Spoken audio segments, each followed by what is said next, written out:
Hello, everybody. Welcome back to the Tin Man's Corner channel. I'm your host, Jeffrey Tin Man Taylor, and today I'll be reacting to the evolution of Dracula, animated by Teleanimated.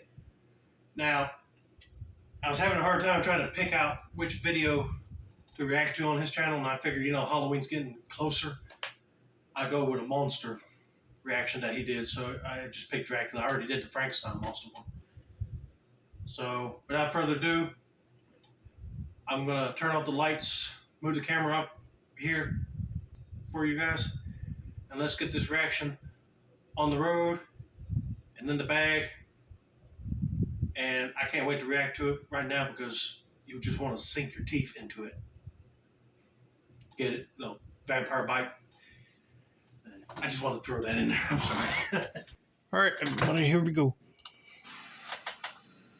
Dracula is one of the most enduring movie characters in history, and each version has its own unique qualities. From the 1920s to the modern day, let's take a look at some of his most notable iterations. Okey-dokey. Animated. In Nosferatu, Count Dracula, Orlok, wears a long button-up jacket, has bushy eyebrows, sharp front teeth, pointed ears, and long, unruly fingernails. Now, to be honest with you, I have not seen this movie yet, so this is sort of like a spoiler for me, but it's basically the Count Dracula character, but named differently. Anyway, let's get to it. And the only thing I don't like about this one, he don't wear a cape. Anyway, let's continue. He also occasionally sports a plump hat. He can become invisible, turn into a hyena, and control a mischief of diseased rats. Oh no, that's sickening. Window can easily wipe him out. In the 1931 Universal film, a better-dressed Dracula. I've seen this one. Donning his signature medallion, slicked hair, occasional top hat, and iconic cape, which, despite action figures depicting his red, was actually gray in tone. This Drac has the ability to turn into an ugly bat and a wolf, although the wolf never appears on camera. He aims to kidnap... Love how he put down the comments in that scene missing, said they couldn't afford a wolf. I said, really? You can make a prop bat flying around, but you can't get a wolf for him made? And another thing, I still think the red lining in the cape looks more better than gray for Dracula. But this was like early 1931, so I figured the gray had to work better with the black and white camera, and then red. Nap a new disciple, but after laying down for a quick nap, he gets a wooden stake through the heart. Ow. Despite this setback, a plethora of films would follow in the series, but that's a story. Which I have not seen Dracula's Daughter. I did see Son of Dracula, and I've seen these three films as well. Even though two of them don't have Dracula in the title, it's got Frankenstein in the title. Story for another day. Another In story. Hammer's Horror of Dracula, a taller Dracula would make his debut. I love Christopher Lee as Dracula. Suit with a matching black cape, although in the sequels, a red cape liner. And I don't mind him wearing the red liner cape, but I think Christopher Lee said in the interview that when he was in Horror Dracula, he felt more like Bram Stoker's Dracula, wearing nothing but black from head to foot, not a single speck of color. Well, then the rest of the films, he ended up getting a red line cape, which looks more like what the modern image of a vampire would wear, basically. Shows that he's a praised nobleman or something. Would be at it. He lacks the ability to shapeshift, but is seemingly irresistible to women. That is until he's provoked, and his eyes become bloodshot, and his sharp fangs are revealed. Although this Drac is taken down by a makeshift cross, this series would continue for 8 more films. All right. Out of these films, I seen Dracula, Prince of Darkness. Right there. I seen that one. Dracula has risen from the grave, Taste of Blood, Scars of Dracula, and these two right here. But I don't think I've seen Brides of Dracula all the way through and Legend of the Seven Golden Vampires, which Christopher Lee ain't playing Dracula in this one or this one, which sucks. But anyway, I know in this one that the storyline was basically Dracula's cousin, I think, as a vampire, even though it's got Dracula in the title. And in this one, they just had a different actor playing Dracula because Christopher had enough after this movie, which I don't blame him. But Peter Cushing as Van Helsing came back from Horror Dracula for Brides of Dracula, And then these three right here is Van Helsing.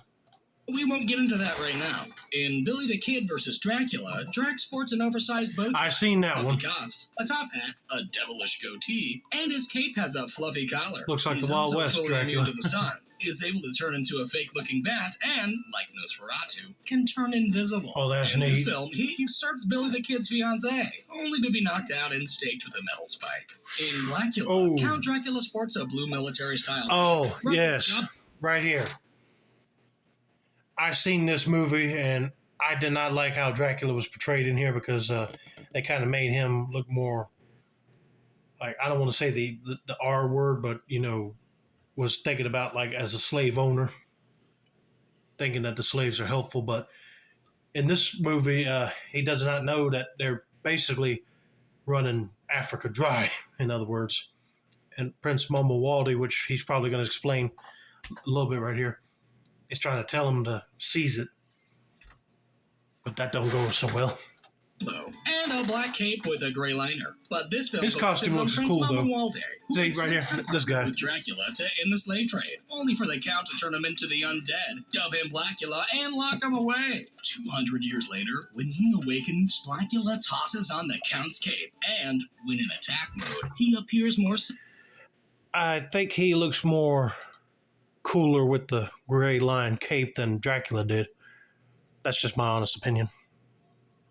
He appears more sickly and grows bushy facial hair. He searches for his lover reincarnated, but when she is slain, he commits suicide. However, in the sequel, he's brought back to life by magical voodoo.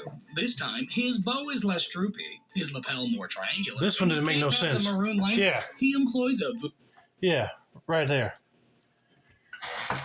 That didn't make no sense. How come you brought him back and then his cape is no longer gray and the lining is red? Unless the blood got into the lining somehow. I don't know. But anyway, let's see how this turns out. Rune liner. He employs a voodoo practitioner to rid him of his vampirism, but she instead turns on him. In Bram Stoker's Dracula, Dracula dons red armor to fight in battle, but returns to find his lover was dead, causing him to renounce God. Now, I didn't like that scene right there. Immortal. Which I'm not surprised that he didn't, like, after he gets killed in the movie, he don't go down to hell, basically. 400 years later, he rocks a red robe with artistic dragons on the side while wearing his hair in a double beehive style, and is also seen in a gold patterned robe. Furthermore, after a delicious meal, this Drac takes on a younger appearance. His more youthful attire consists of... Yeah, I was fixed to say, I don't think the novel describes Dracula wearing anything like this. Looks like something he picked up in Egypt. A gray suit with a fancy top hat. I like this look right here. Makes him look like a true Transylvanian nobleman. And I like the cane. A black variation. I like that one too. A cream-colored suit, and a military-style uniform. He's also capable of transforming into a green mist, a wolf-like creature, a regular wolf. Okay, the other Draculas could not even do that. A man-bat, and a group of rats. In addition, he can withstand sunlight, command the weather, control animals, and also force push. Despite this variety of skills, he is ultimately sliced and stabbed, and then finally shown peace by his lover reincarnated. In 2004's... Yes, I think that was like that in the novel where it was not a wooden stake to the heart, it was actually knives.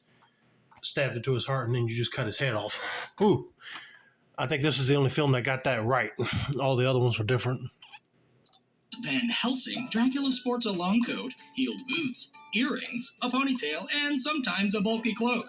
To be honest with you, I thought this Dracula almost looked like somebody working for the Napoleon army or something. I don't know why. Or British army.